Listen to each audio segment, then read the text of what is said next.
அஸ்ஸலாமு அலைக்கும் ஆல். இன்றைக்கி ஆட்டு மூளையை எப்படி செய்கிறதுன்னு பார்க்க போகிறோம். ஃபஸ்ட்டு இது க்ளீனிங் எப்படி பண்ணலான்னு பார்க்கலாம்.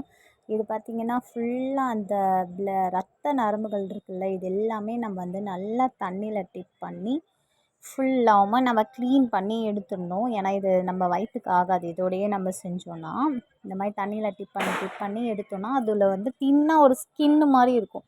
அது ஃபுல்லாகவுமே நம்ம அழகாக எடுத்துடலாம். கொஞ்சம் பொறுமையாக தான் பண்ணணும். அது இதில் பார்த்திங்கன்னா ஏகப்பட்ட சத்து இருக்குது. ஆட்டோட ஒரு பார்ட்ஸ்லையுமே வந்து நிறைய நம்மளுக்கு சத்துக்கள் இருக்குது. அதனால் வீக்லி 1 டைம் ரொட்டீனாக இதெல்லாமே நீங்கள் எடுத்துக்கோங்க. ஃபஸ்ட்டு நம்ம இந்த மூளை இப்படி எடுத்து சின்னதாக ஒரு கீரல் மாதிரி போட்டுட்டோன்னா க்ளீன் பண்ண ஈஸியாக இருக்குது. அப்போ அந்த ஸ்கின் வந்து அழகாக கலண்டு வருது. நம்ம இதில் பார்த்தோன்னா இரும்பு சத்து வந்து நிறையவே இருக்குது. அது மட்டும் இல்லாத இது நம்ம அடிக்கடிக்கு சாப்பிட்றதுனால நல்ல ஞாபக சக்தி நம்மளுக்கு வந்து கிடைக்கும். பின்னாடி கூட நம்ம வயசான பிறகுலாம் ஞாபகம் மறதி அந்த மாதிரிலாம் இல்லாமல் இருக்கும். மூளையை வந்து நல்லா சுறுசுறுப்பாக வச்சுக்கும். அது மட்டும் இல்லாத விட்டமின் B12 இருக்குது. தசை வளர்ச்சிக்கு வந்து இது நல்லா யூஸ் ஆகுது சொல்கிறாங்க. அதனால் நான் சொல்கிறது ரொம்ப கம்மி தான். ஏராளமான சத்துக்கள் இருக்குது. பார்த்திங்களா, ஃபுல்லாக நல்லா க்ளீன் பண்ணி எடுத்துட்டேன்.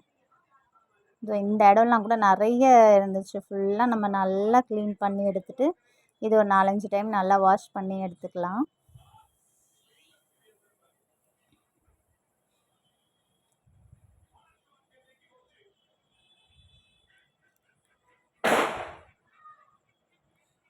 இப்போது நல்லா வாஷ் பண்ணி எடுத்துட்டோம். இப்போ இதை வந்து ஒரு கத்தி எடுத்து 4ஆக கட் பண்ணிக்கிறேன்னா, நீங்கள் வேணும்னா 5 துண்டா 6 துண்டா கூட கட் பண்ணிக்கலாம்.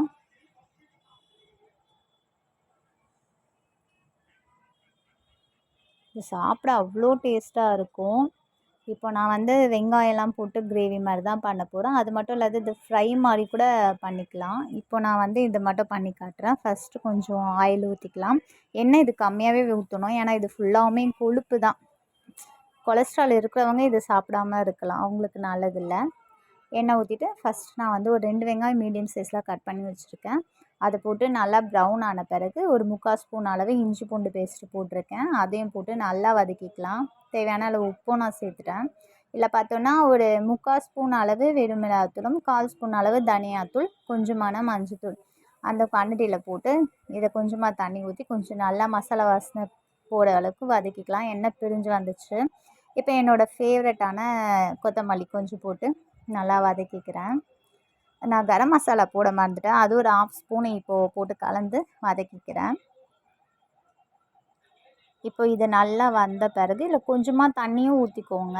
இப்போ இந்த மூளை இது கூட சேர்த்துக்கலாம். இதை போட்டு ரொம்பலாம் கிண்டி இது பண்ணக்கூடாது. சும்மா ஒரு கிளறி விட்டுட்டு நம்ம மூடி வச்சிடலாம். ஒரு 5 மினிட்ஸ் கழித்து மறுபடியும் எடுத்துகிட்டு அதை திருப்பி விட்டுக்கலாம்.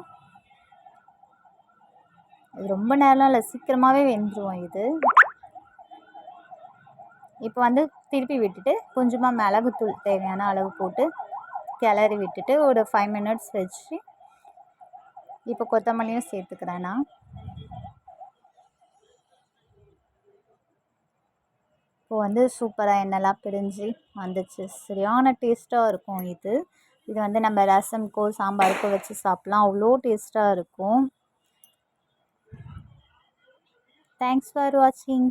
பாய்.